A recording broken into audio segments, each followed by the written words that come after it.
She dreamt big and made history, becoming Canada's first Black woman MP, and she didn't stop there. Jean Augustine continues to break through the glass ceiling, opening doors for others. I was born in Happy Hill, St. George's, Grenada. I went to Happy Hill School, and then I went to what was at the time called Mother Rose School, which is St. Louis Girls RC School. And then I got a bursary to St. Joseph's Convent. My memories are always about my going back and forth from Happy Hill to St. George's. 10, 11, and you're walking the 3 miles back and forth each day. Happy memories of the families along the way who would always have something ready for us as we were walking home from school. And when I look at where I am today, I think it was the folks who said, you know the old story, you don't have much, but you make much with what you have. And I learned that very early in Grenada. I missed home, I missed my friends. At the same time, I resolved that, I had made the decision that I wanted to get post-secondary education, and I was going to come back to Grenada and do my thing, but the opportunities were not there, and I felt that I still had much more that I wanted to do in the Canadian setting. There was just so much that were missing in the society, so much in terms of prejudice and racism and lack of structural things that made for what we would like to see as a just society. I became an activist around a whole lot of issues to make things better so that it would be better for me and it would be better for all those who were coming after me.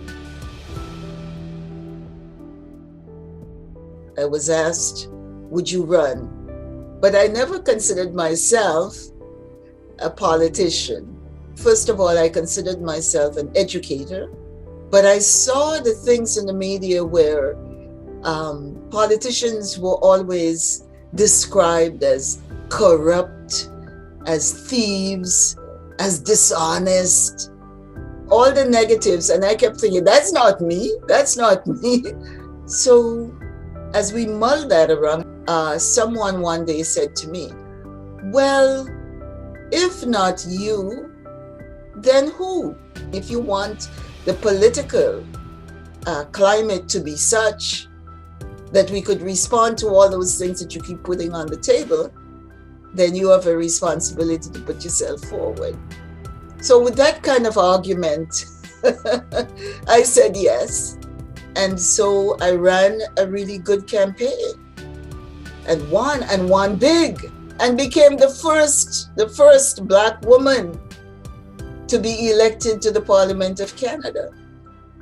I felt also that my winning was not only something that lifted the community, but also that my winning said to all the young people and all those who are watching politics, it can be done. You can do it.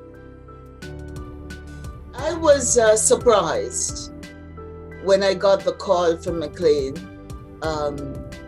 saying that I was nominated and I am being awarded the Lifetime Achievement Award, because I know the work that McLean magazine does, and I know how they come about getting people for those awards. It's usually surveys that are done among parliamentarians. So they go out, McLean's magazine go out among parliamentarians to arrive at this. But I did not think that I would be top of mind in terms of colleagues looking at my work. But then when I reflect on some of the things that I've done in the Parliament of Canada, that I left a mark around the issue of Canada-Caribbean Parliamentary Association. I formed that. The Canada-Africa Parliamentary Association. Again, the Canada-Cuba Friendship. I tried to reach out and try to bring part of me, part of the heritage, the roots, the soul, the whatever. And I addressed gaps that there were in the system, so that I tackled things like microcredit, reproductive health, etc., important issues. And they are now front and center of so much work that's going on in the Parliament of Canada. The education of the girl child, etc.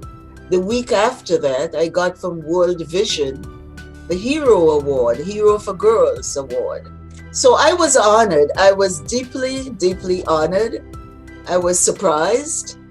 And at the same time, I'm very grateful for the recognition. Always, always remembering that I was given help, I was given assistance, I was given the push, I was given the affirmation, and I was able to build my self-esteem, starting as a precocious little girl in Happy Hill. The person I am now, having lived a life of service, of activism, of innovation, and of leadership, all of that came from my grounding in Grenada.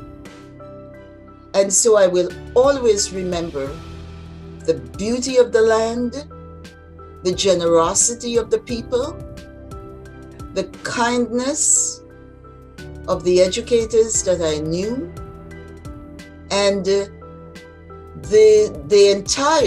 entire setting where children are loved, where children are given opportunities to develop.